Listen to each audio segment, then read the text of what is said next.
sebelum mulai pembelajaran langsung aja kita berdoa dulu. Boleh, Ketua Kelas? Oke, teman-teman sebelum mulai belajar, baiknya kita berdoa terlebih dahulu. Berdoa dimulai. Berdoa selesai. Memberi salam. Assalamualaikum warahmatullahi wabarakatuh. Waalaikumsalam warahmatullahi wabarakatuh. Gimana nih anak-anak kabarnya hari ini? Sehat, Bu. Oke, alhamdulillah ya, walaupun pagi ini tuh agak mendung. Hari ini ada yang gak masuk gak? Ada. Siapa tuh? Anita. Ada. Kenapa tuh kalau boleh tahu Ibu? Anita sakit, Bu. Ada. Dia Olimpiade geografi ya? Iya. Oke. Nah, Ibu mau tanya, minggu kemarin kita ngapain? Presentasi Bu. Oke, terus hari ini kita mau ngapain? Nah, udah pada siap belum? Belum.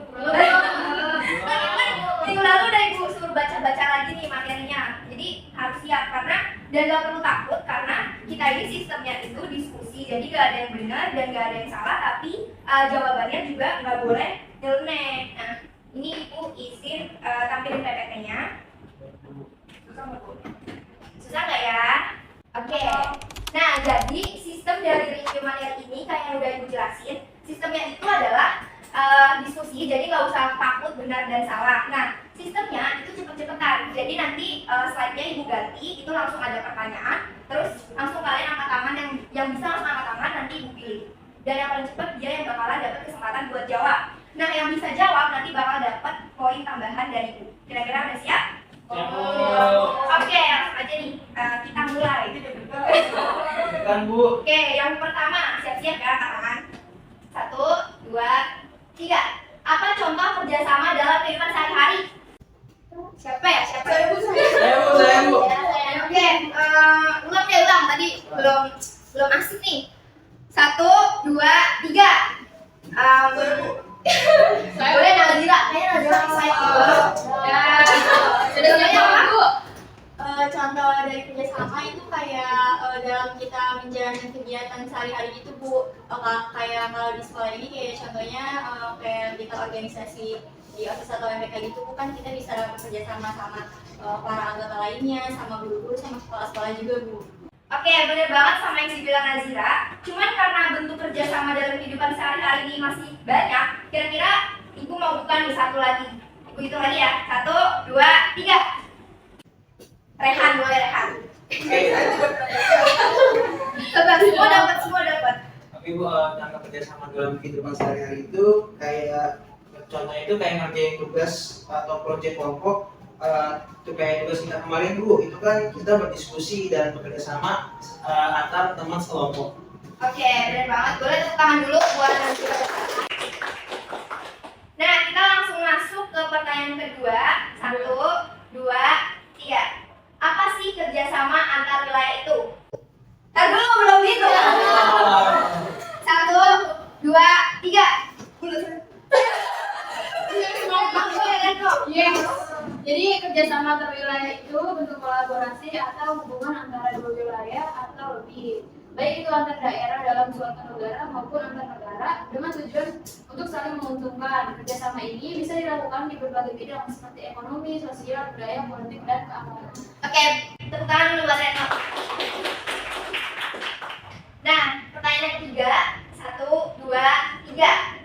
Apa saja bentuk kerjasama antar wilayah dan contohnya? 1, 2, 3. Kaila.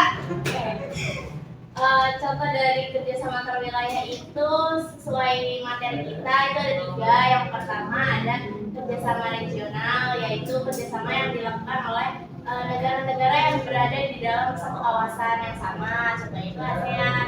Terus yang kedua ada kerjasama bilateral, yaitu kerjasama antar dua negara, contohnya itu seperti Indonesia dan Malaysia. Lalu yang ketiga itu ada kerjasama multilateral, yaitu kerjasama yang dilakukan oleh 3 negara atau lebih. Oke, tepuk tangan buat Kaila. Oke, pertanyaan selanjutnya. Apa dampak positif dari kerjasama antar wilayah? Saya Jadi dampak positif dari kerjasama antar wilayah itu, Ibu menambah devisa negara, terus meningkatkan ekonomi kayak ekspor impor gitu Bu. Jadi antar wilayah, antar negara itu jadi lebih mudah ekspor impornya. Terus juga selain di bidang ekonomi, ada di bidang pertukaran pelajar Bu dari segi pendidikannya. Terus juga ada ini apa namanya kayak teknologi iptek itu jadi lebih berkembang gitu Bu di negara-negara yang saling kerjasama itu kayak gitu Bu dari saya. Oke, tepuk tangan buat Indah. Oke, pertanyaan terakhir. Aduh. Apa dampak negatif dari kerjasama antar wilayah? Itu dulu ya. 1, 2, 3. Yang belakang deh. Sisil, boleh sisil. Makasih Bu. Jadi itu ketergantungan ekonomi terhadap negara lain sehingga jika terjadi krisis di salah satu negara, dampaknya itu bisa meluas ke negara mitra. Nah, selain itu, negara-negara dengan kekuatan ekonomi atau politik yang lebih besar seringkali mendominasi kesepakatan sehingga negara-negara kecil itu merasa dirugikan. Nah, dalam bidang sosial ini, globalisasi yang dihasilkan dari kerjasama multilateral kadang mengikis budaya lokal karena terpengaruh budaya asing yang masuk. Nah, misalnya itu kayak kerjasama perdagangan bebas, dia itu bisa menyebabkan produk lokal kala bersaing dengan produk impor yang lebih murah Bu. Oke, tepuk tangan buat Sisil. Nah, itu dia anak-anak pertanyaannya mulai dari tadi contoh kecilnya, pengertian sampai masuk ke dampaknya. Nah, ini Ibu ada kesimpulan dari materi ini Ibu bacain. Jadi kerjasama antar wilayah sangat penting kayak tadi dibilang sama anak-anak karena membantu menciptakan hubungan yang saling menguntungkan baik dalam bidang ekonomi, sosial, budaya, dan politik maupun keamanan. Nah, melalui kerjasama ini wilayah atau negara dapat saling melengkapi potensi dan sumber daya untuk mencapai tujuan bersama seperti meningkatkan pertumbuhan ekonomi, mempererat hubungan internasional, dan mempermudah transfer ilmu serta budaya. Tapi walaupun banyak dampak positifnya, kerjasama ini juga memiliki tantangan seperti resiko ketergantungan ekonomi dan dampak negatif globalisasi terhadap budaya lokal. Oleh karena itu, kerjasama yang adil dan seimbang sangat diperlukan. Oke, jadi itu sedikit refleksi dari Ibu. Alhamdulillah anak-anak masih ingat materi kita, padahal udah dari awal banget dan sekarang juga udah pertemuan yang terakhir. Nah, selanjutnya Ibu ada informasi. Mau tahu banget apa mau tahu aja? Oke, jadi kan dari awal kalian ini udah mencari permasalahan, terus juga udah mencari data, menganalisis, dan akhirnya sampai ke titik di mana kalian bikin PPT dan mempresentasikan hasil kerjasama kalian. Nah, jadi di sini Ibu minta dari hasil PPT ini, permasalahan yang udah kalian temukan itu dibuat dalam bentuk proyek seperti yang udah Ibu singgung di minggu lalu. Nah, proyek itu dalam bentuk apa sih Bu? Medianya itu Ibu sangat bebasin ke kalian, sekreatif kalian. Misalkan kalian mau ambil podcast, terus mau ambil video pendek, video kreatif, atau infografis, artikel, jurnal, itu Ibu serahin ke kalian, sekreatif kalian aja. Nah, nanti kalau udah jadi, itu mana sih Bu? Nanti kalau misalnya udah jadi, Ibu minta kalian buat publikasi. Publikasinya, karena sekarang kita udah masuk ke pembelajaran abad 21, jadi di sini Ibu akan memanfaatkan media sosial. Karena kan di Gen Z ini pasti kalian punya media sosial kan? Tidak mungkin nggak ada yang punya. Jadi informasi juga lebih cepat tersampaikan melalui media sosial nih. Makanya nanti kalau misalkan sudah jadi, misalkan kalian dalam bentuk video, berarti nanti uploadnya bisa dari TikTok, terus juga di YouTube, atau misalkan kalian mau bentuk atau podcast, itu juga bisa di-upload di YouTube atau misalkan di Spotify dan lain-lain.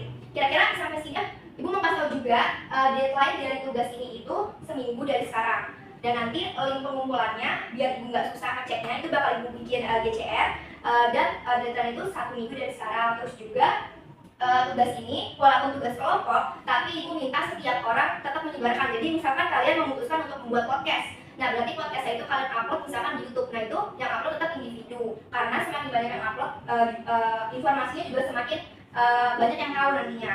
Kira-kira sampai sini ada yang mau tanya? Saya Bu, Boleh? untuk pemilihan medianya itu berpengaruh nggak Bu sama nilai kita? Sangat berpengaruh ya Indah. Jadi pasti bakalan beda nih. Misalkan contoh kalian kelompok Indah dengan kelompok Rehan itu sama-sama bikin video podcast, tapi ternyata lebih interaktif, lebih menarik isi dan desain dari kelompok Rehan, itu pasti bakal mempengaruhi penilaian. Baik Bu, terima kasih Bu. Oke, nah itu dia terkait tadi refleksi dan juga publikasi dari tugas kita. Selanjutnya Ibu, karena kelihatannya mukanya udah ngantuk banget nih ya, udah capek mungkin dengerin ibunya ngomong. Jadi ibu mau sedikit ngajakin senang-senang lah.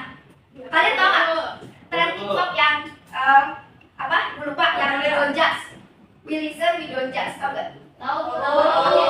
Jadi kita akan main itu, tapi di sini tujuannya untuk evaluasi pembelajaran nih. Kalau misalkan kita artiin We Listen, We Don't Judge itu artinya kan kami mendengar, tapi kami tidak boleh judge. Kita nggak boleh judge, menyudutkan kayak gitu ya, mengintimidasi. Nah itu di sini mau ngajakin tren We Listen, We Don't Judge untuk evaluasi pembelajaran kita, tapi namanya diganti. Jadi We Write, We Don't Judge. Jadi di sini kita bakal pakai kertas buat evaluasi. Tapi sebelum ibu jelasin, ini tuh ada gerakannya. Ada gerakannya dulu. Ada. Jadi gerakannya itu ibu minta rame-rame ya. Ibu contohin dulu. Jadi we write itu we write, we don't judge. Kan boleh pakai rap. Nah, tapi ini tuh ada awalannya dulu. Awalannya itu evaluasi pembelajaran. Kalau misalkan dibilang evaluasi pembelajaran, baru jawabannya pakai gerakan we write, we don't judge. Nah, yang seru, ibu mau minta ada satu orang yang Reto dari tadi Bu. oke, kayaknya yang paling excited itu Reto ya. Emang Boleh maju. Jadi, oke, 1, 2, 3. evaluasi pembelajaran. We write, we don't judge.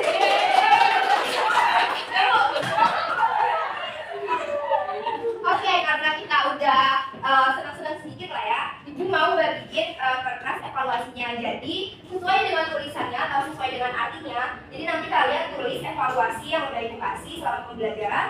Itu kayak misalkan pesan-pesan kalian, terus kesulitan belajarnya pada saat apa, terus solusi dari kalian, harapan sama kekurangan proses belajar mengajar dari guru maupun siswa. Tapi di sini harus digarisbawahi we don't judge. Kalian boleh mengkritik proses pembelajaran ini, tapi tidak boleh menyudutkan pihak-pihak tertentu. Nah, langsung aja ibu bagiin ya. Ibu.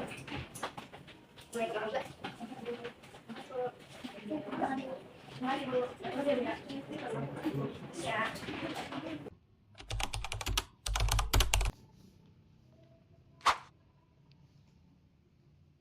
Oke anak-anak, karena waktu pengisian lembar evaluasinya sudah selesai, jadi ibu minta dikumpulin ke temen yang paling depan. Boleh?